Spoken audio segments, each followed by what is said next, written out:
নমস্কার, আমি আমার 24 আমি মুভি আপনাদের সবাইকে স্বাগত জানাই। এই কদিন 24 ঘন্টায় নিশ্চয়ই বেশ কিছু খবর আপনাদের মনে প্রশ্ন জাগিয়ে দিয়েছে যে যখন আমি ব্যাংকের লাইনে এটিএম এর সামনে হন্ডে হচ্ছি এবং একদম নির্দিষ্ট অঙ্কের টাকা ছাড়া নতুন কারেন্সি তুলতে পারছি না, সেই সময় বেশ কিছু গ্রেফতারি হয়েছে যেখানে এক থোকে নতুন কারেন্সি পাওয়া যাচ্ছে। প্রশ্নটা তখন থেকেই আপনার আমার মাথায় ঘুরছিল যে কিভাবে সম্ভব। আর এরই মধ্যে আমরা দেখলাম যে কলকাতা শহরে এনফোর্সমেন্ট ডিরেক্টরেটের হানা, শিয়ালদার পাশের অভিজাত আবাসনে বা কানাড়া ব্যাংকের সার্কেল অফিসার। এখান থেকে প্রশ্নটা আরো জোরালো হলো যে তাহলে কি সর্ষের মধ্যেই ভূত। এই নিয়ে আমাদের আজকের আমার 24 আপনারা আমাকে ফোন করতে পারেন 22342424 এবং 39180087 এই টেলিফোন নাম্বারে। আমার সঙ্গে স্টুডিওতে রয়েছেন জয়দেব দাশগুপ্ত, বেফির রাজ্য সম্পাদক, আপনাকে স্বাগত জানাই।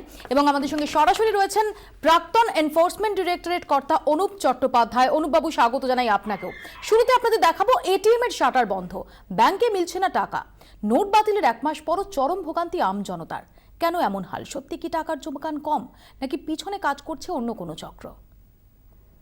আমি 6টা থেকে লাইনে দাঁড়িয়েছি। কতক্ষণ আমরা সিঁড়িতে দাঁড়িয়ে থাকবো বলুন? বয়স্ক লোকগুলো কি মরবে? ভিড়ে ঠাসা লাইন, টাকা পেতে অনন্ত প্রতীক্ষা। নোট বাতিলের পর থেকে বেশিরভাগ ব্যাংকের এটাই ছবি। কিন্তু কেন এমন হাল? বাজারে কি সত্যি টাকার জোগাড় কম, নাকি পেছনে কাজ করছে অন্য কোনো চক্র? ইডির তদন্তকারীরা বলছেন সাধারণ মানুষের ভোগান্তির জন্য দায়ী ব্যাংকের এক শ্রেণীর কর্মীদের কারসাজি। সাধারণ মানুষ আপিত্তেশ করলেও কালো টাকার কারবারিরা ব্যাংক থেকেই বদলে নিচ্ছে টাকা। পুরনো নোটের বদলে এদের হাতে নতুন নোট তুলে দিচ্ছেন ব্যাংক কর্মীদের একাংশ। দিন কয়েক আগে সল্টলেকের রিতা স্কিন ফাউন্ডেশনে হানাদার ইডি, উদ্ধার হয় হিসেব বহির্ভূত 10 লক্ষ টাকা। আশ্চর্যের বিষয়, এই 10 লক্ষ টাকার যে 2000 এবং 5000 টাকার নোট প্রত্যেকটাই ছিল একই সিরিয়ালের। এবং সেখান থেকেই কিন্তু ইডির আধিকারিকদের সব থেকে বড় প্রশ্ন যে কিভাবে ব্যাংক থেকে এত টাকা এক লপ্তে একই সিরিয়ালে পাওয়া যাচ্ছে। আর সেই একই ঘটনা পুনরাবৃত্তি কিন্তু ঘটলো যখন এসটিএফ কয়লা মাফিয়া রাজু ঝাকে গ্রেপ্তার করলো। কয়লা মাফিয়া রাজু ঝার কাছে 33 লক্ষ টাকা উদ্ধার করে এসটিএফ। 33 লক্ষের মধ্যে 31 লক্ষ টাকা একই সিরিজের নোট। ব্যাংকের পরিভাষায় একই সিরিজের নোটকে বলা হয় কারেন্সি ব্রেক। সাধারণ মানুষ যেখানে ব্যাংক থেকে 24,000 টাকার বেশি তুলতে পারছেন না, এটিএম থেকে তোলা যাচ্ছে 2,500, সেখানে বিপুল পরিমাণ একই সিরিজের নোট কোথা থেকে পাচ্ছে রিতা স্কিন ফাউন্ডেশন বা রাজু ঝারা? আর ঠিক এখানেই স্ক্যানারের তলায় ব্যাংক কর্মীদের ভূমিকা। ইডি আধিকারিকরা ছাড়া একই সিরিজের বিপুল পরিমাণ নয়া নোট জোগাড় করা অসম্ভব। শুধু কলকাতা নয়, গোটা দেশেই চলছে এই ট্রেন্ড। মঙ্গলবার নয়াদিল্লির বেসরকারি ব্যাংকের উচ্চপদস্থ 2 কর্তাকে গ্রেফতার করে ইডি। এই দুজন কমিশন নিয়ে পুরনো নোট বদলে নয়া নোট তুলে দিতেন কালো কারবারিদের হাতে। পুরনো নোট জমা দেওয়ার সময় দেখা হতো না কোনো নথিপত্র। 2 কর্তার এক্ষেত্রে কমিশন থাকতো 30 থেকে 35%। শুধু নতুন নোটে বদলি নয়, এক শ্রেণীর ব্যাংক কর্মীরা কালো টাকা বদলে দিচ্ছেন হলমার্ক সোনায়। তার জন্য নেওয়া হচ্ছে মোটা কমিশন। ইডি তদন্তকারীরা বলছেন ব্যাংকের উচ্চপদস্থ কর্মচারীরা ছাড়া এই কাজ অসম্ভব। ব্যাংক কর্মী আর কালো টাকার কারবারিদের নেক্সাসে এভাবেই ব্যাংক থেকে বেরিয়ে যাচ্ছে বিপুল পরিমাণ নতুন নোট। সাধারণ মানুষকে দেওয়ার জন্য যে টাকা রিজার্ভ ব্যাংক পাঠাচ্ছে তার বড় অংশই ঘুরপথে ঢুকছে কালো কারবারিদের পকেটে। নিটফল, সুখা এটিএম, মাসের শুরুতেও পকেট খালি আম জনতার। 24 ঘন্টার জন্য ক্যামেরায় অমিতের সঙ্গে সিজন মন্ডলের রিপোর্ট, কলকাতা। আমি প্রথমে অনুপবাবুর কাছে জানতে চাইবো, অনুপবাবু, যেখানে একদম নির্দিষ্ট ক্যাপ বেঁধে দেওয়া হয়েছে যে ব্যাংক থেকেও সপ্তাহে 24,000-এর বেশি টাকা তোলা যাবে না, সেখানে দাঁড়িয়ে যে একই কারেন্সি ব্রেকের অর্থাৎ একই সিরিয়াল নাম্বারের এক থোকের এতগুলো নতুন কারেন্সি, সেটা কি সত্যি হাতে পাওয়া সম্ভব কারো পক্ষে, যদি না তাতে সর্ষের মধ্যে ভূত থাকে?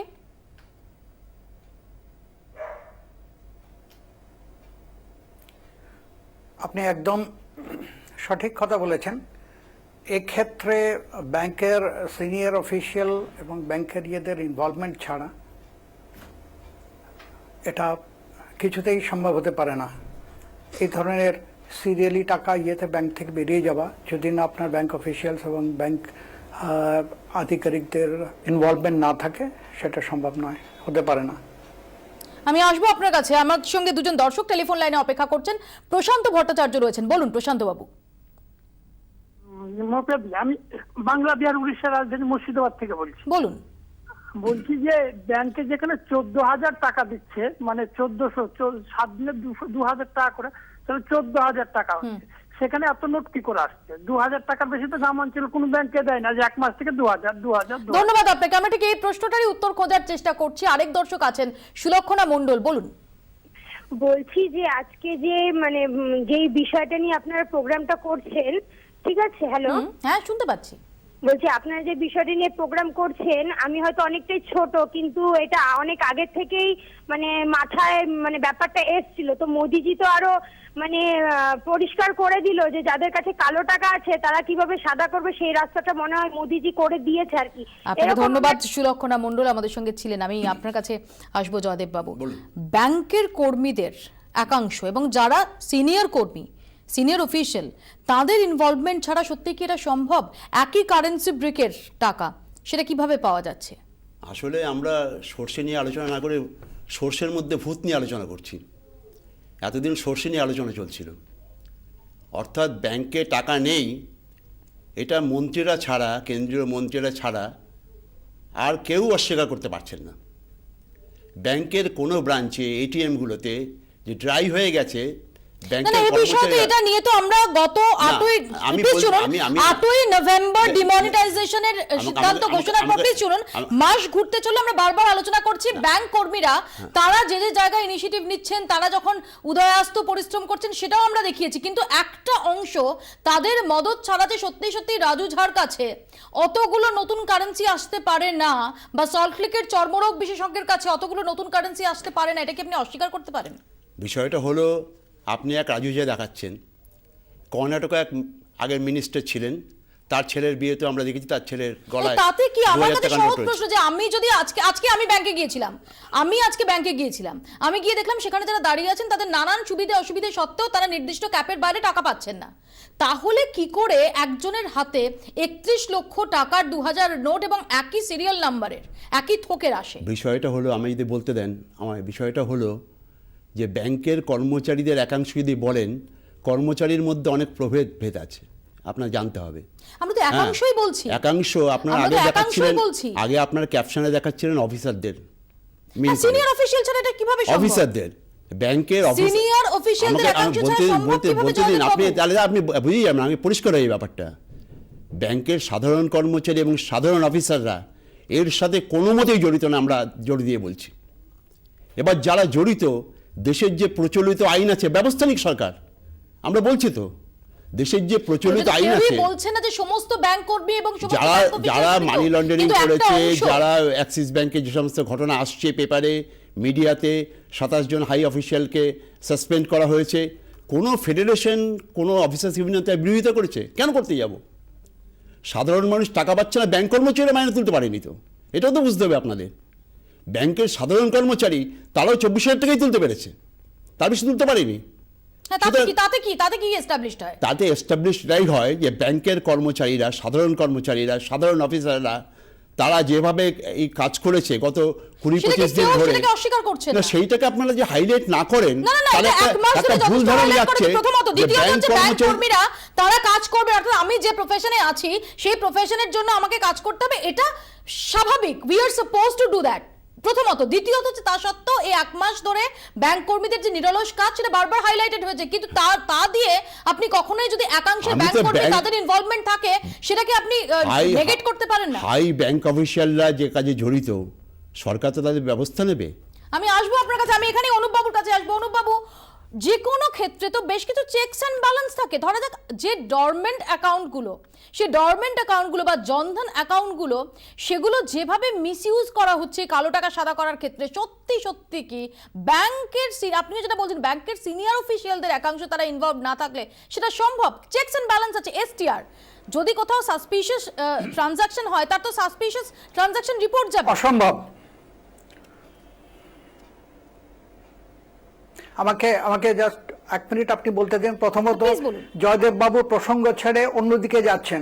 যে প্রবলেম যেটা আমরা দেখতে পাচ্ছি, যার এভিডেন্স আমরা পেয়েছি, ব্যাংক অফিশিয়ালস পার্ট অফ, এটা কিন্তু সমগ্র ব্যাংক এন্টায়ার সিস্টেম এবং তাদের কর্মচারীদের কথা বলছি না আমি বলছি part of the bank officials however may be at different levels are directly involve in it, তাদের ইনভলভমেন্ট ছাড়া এই সিরিয়াল নাম্বারে হতে পারে না। একের পর এক আপনার এরকম কারেন্সি নোট বেরিয়ে যেতে পারে না। এটা এক জায়গাতে নয়, কলকাতাতে দেখেছি, দিল্লিতে দেখেছি, গুজরাটে দেখেছি, হচ্ছে, এটা সামনে আসছে। কাজে আমি একদম জয়দেব বাবুর কথা মানতে পারলাম না যে এর জন্য নয়।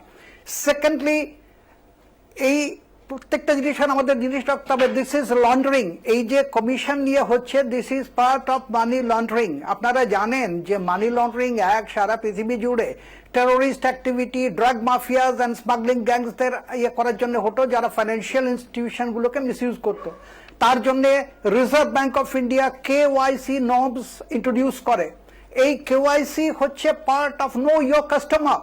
সেই জন্য কাস্টমারের অ্যান্টিসিডেন্টস, কাস্টমারের ব্যাকগ্রাউন্ড, কাস্টমারের সমস্ত কিছু জেনে তবেই আমাদের অ্যাকাউন্ট খোলা হয় কিংবা সাবসিকুয়েন্টলি ফাইন্যান্সিয়াল ট্রানজাকশনস হয়। এবং এখানে যদি অফিসিয়ালস এবং অফিসার এবং পার্ট অফ কর্মচারীদের ইনভলভমেন্ট না থাকে, আপনার এই ব্যাংকিং ফ্রড হতে পারে না।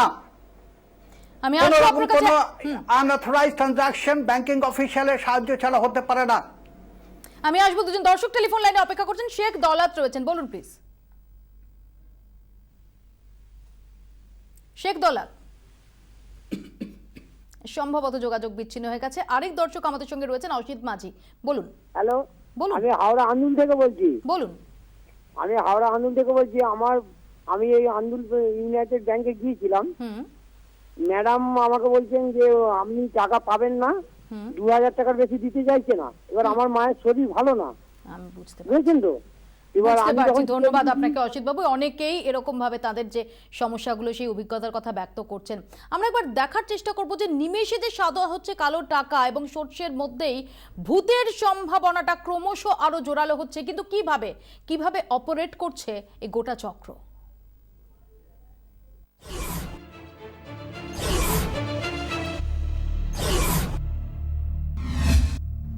আয়কর বিভাগের রাডারে ছিল একাধিক ব্যাংকের লেনদেন। সন্দেহজনক এমনই বেশ কিছু লেনদেনের তথ্য ইডিকে দেয় আয়কর বিভাগ, আর তা নিয়ে তদন্ত শুরু করতেই চক্ষু চটকায় ইডি অফিসারদের।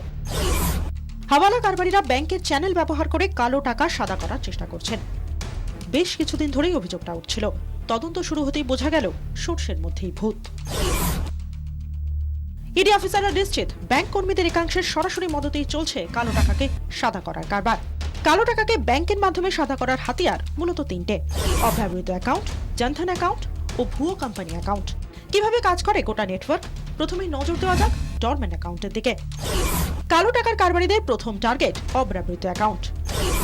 দীর্ঘদিন লেনদেন হয়নি এমন অ্যাকাউন্ট চিহ্নিত করছেন ব্যাংকের উচ্চপদস্থ কর্মীরা। কর্মীদের মাধ্যমেই মোটা অঙ্কের কালো টাকা এইসব অ্যাকাউন্টে জমা করছেন কালো টাকার কারবারিরা। জমা পড়ার পরই দ্রুত সেই টাকা ছোট ছোট অংশে ভাগ হয়ে ঢুকে যাচ্ছে অন্য অ্যাকাউন্টে। গোটা প্রক্রিয়ায় চলছে অনলাইন অ্যাকাউন্ট টু অ্যাকাউন্ট ট্রান্সফারের মাধ্যমে। পরের ধাপে সেই টাকা সরিয়ে ফেলা হচ্ছে অন্য বেনামি অ্যাকাউন্টে। বেনামি অ্যাকাউন্টে সেই টাকা পড়া মাত্রই তা তুলে নেওয়া হচ্ছে। দ্বিতীয় টার্গেট জনধন অ্যাকাউন্ট। জনধনের মাধ্যমে কালো টাকা সাদা করার কারবার চলছে। জনধন অ্যাকাউন্টের তথ্য ব্যাংক কর্মীদের মাধ্যমে চলে যাচ্ছে কালো টাকার কারবারিদের হাতে। কার নামে অ্যাকাউন্ট, কত টাকা জমা করা যাবে, সেই সব তথ্য পাচার করছেন ব্যাংকের ওই কর্মীরা। সেই তথ্য অনুযায়ী বিশাল অঙ্কের কালো টাকা ঢুকছে জনধন অ্যাকাউন্টগুলিতে। পরে সুবিধে মতো সেই টাকা তুলে নেওয়া হচ্ছে। ব্যাংকিং নেটওয়ার্কের আরেকটি পার্ট ভুয়ো কোম্পানি অ্যাকাউন্ট। কলকাতায় ছাতার মতো গজিয়ে ওঠা সেল কোম্পানির অস্তিত্ব সবচেয়ে বেশি। দীর্ঘদিন ধরেই সতর্ক করছিল আয়কর ও ইডি। কালো টাকাকে সাদা করতে এইসব কোম্পানির অ্যাকাউন্টকে ব্যবহার করছে কারবারিরা। ব্যবসায়িক অস্তিত্বহীন এমন এক একটি কোম্পানির কমপক্ষে 25 থেকে 30টি অ্যাকাউন্ট সক্রিয়। সহযোগী কোম্পানি মিলিয়ে মোট অ্যাকাউন্টের সংখ্যা কয়েকশো। নোট বাতিলের পর থেকে এমন বেশ কিছু অ্যাকাউন্টে লক্ষ লক্ষ টাকা জমা পড়ছে। ব্যাংকের যোগসাজশ সামনে আসতেই মঙ্গলবার 6টি জায়গায় হানা দেয় ইডি। নোট বাতিলের পর 12ই নভেম্বর অ্যাক্সিস ব্যাংকের বড়বাজার শাখায় এক লপ্তে 3 কোটি টাকা জমা পড়ে। কয়েক ঘন্টার মধ্যেই তা ভাগ হয়ে চলে যায় 18টি অ্যাকাউন্টে। তদন্তকারীদের সন্দেহ যে এই অ্যাকাউন্টগুলোকে ব্যবহার করা হয়েছে কালো টাকা সাদা করবার জন্য, এবং এর সঙ্গে সরাসরিভাবে ব্যাংকের কিছু কর্মী যুক্ত। কারণ এই অ্যাকাউন্ট হোল্ডার যে নাম ঠিকানা ব্যাংকের কেওয়াইসিতে রয়েছে, সেখানে গিয়ে তল্লাশি চালান যখন গোয়েন্দারা, সেখানে দেখা যায় যে সেই অ্যাকাউন্ট হোল্ডারদের আদৌ কোনো অস্তিত্ব নেই। কালো টাকা সাদা করার কারবারে আরবিআই এর নির্দেশকেও বুড়ো আঙুল দেখাচ্ছে ব্যাংকগুলি। আরবিআই এর নির্দেশ, নোট বাতিলের পর কোনো অ্যাকাউন্টে 4 লক্ষ টাকার বেশি জমা পড়লে তা আরবিআই কে জানাতে হবে। কিন্তু অ্যাক্সিস ব্যাংক এমন কোনো রিপোর্ট আরবিআই কে জমা দেয়নি। একই রকম বেনিয়মের হদিশ মিলেছে নদিয়ার একটি এনজিওর অ্যাকাউন্টেও। ভুয়ো লেনদেনের এসব সূত্র ধরেই বুধবার কানাড়া ব্যাংকে হানা দেয় ইডি। এখানেও নজরে এসেছে একাধিক সন্দেহজনক অ্যাকাউন্ট। বহু লেনদেনের ক্ষেত্রেই তথ্য গোপন করেছে ব্যাংক।